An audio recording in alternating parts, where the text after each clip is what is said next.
Class 7-এর কম্পিউটারের একটি প্রশ্নপত্র রয়েছে, দেখে নাও।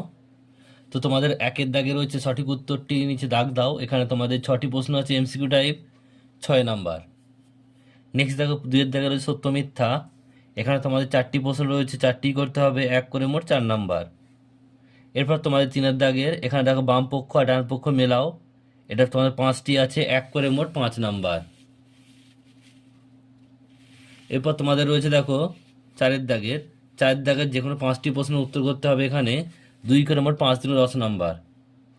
এরপরে তোমাদের রয়েছে 5-এর দাগের বলছে যে কোনো দুটি, 3টি দেওয়া আছে, যে কোনো দুটি করতে হবে, 5 5 5 নাম্বার করে 10 নাম্বার।